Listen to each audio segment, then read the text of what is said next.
Να μας τα λέτε και εμάς όμως αυτά τη δική σας τη διάρκεια. Θα κάνει ένα φανταστικό μαγικό. Λοιπόν, Κατερίνα, θα κάνουμε μιας και ξεκίνησε ο φίλος μου Γιώργος Καζέπης, ο κολλητός με τράπουλα. Θα κάνω λοιπόν και εγώ ένα με τράπουλα, αλλά λίγο διαφορετικό. Πρόσεξε. Μια τράπουλα την οποία θα την ανακατέψω μπροστά σας. Θα κάνω και ένα λίγο πιο πολύπλοκο ανακάτεμα, να σιγουρευτείτε ότι η τράπουλα είναι πλήρως ανακατεμένη. Και θα ήθελα λοιπόν, Κατερίνα, χωρίς να κοιτάω εγώ, όπου νομίζεις να μου πεις ένα stop. Εδώ, όπου θέλεις. Τι να κάνω τώρα? Ένα stop, όπου θέλεις να μου πεις ένα stop. Stop. Ωραία. Δες το, να μην το δω εγώ και δείξ' το σε όλο τον κόσμο. Μετά βάλ' το μέσα στην τράπουλα και ανακάτεψέ την. Ή απλά βάλ' το μέσα στην τράπουλα. Εγώ έχω γυρισμένο το κεφάλι, δεν βλέπω ποιο είναι. Βάζω μέσα. Ναι. Εσύ με βοηθάς, είσαι κολλητός. Μπορεί να κάνεις βοήθειες. Γρηγορόπουλο. Και να κατέβω τώρα. Ναι, κανονικά.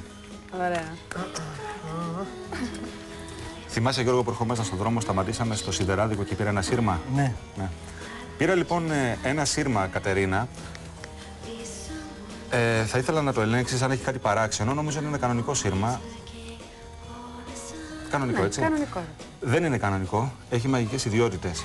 Εγώ του τις δίνω αυτές τις ιδιότητες. Εγώ Κοίτα, δεν όχι μπορώ εσύ. να του τις δώσω. Μπορείς. Μόνο κοιτώντας το σύρμα και ακουμπώντας το χέρι μου. Το βλέπεις? Ναι. Θα δεις τι θα γίνει τώρα. Τι Πρόσεξε.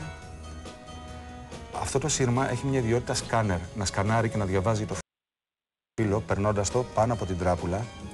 Έτσι απλά. Και χρησιμοποιώντας ένα αναπτήρα, θα κάψω το σύρμα και αυτό το σύρμα λοιπόν θα πάρει μία μορφή. Είναι ένα σχήμα. Είναι νομίζω το καρό. Για να δούμε λίγο. Να συνεχίσουμε και από την άλλη πλευρά.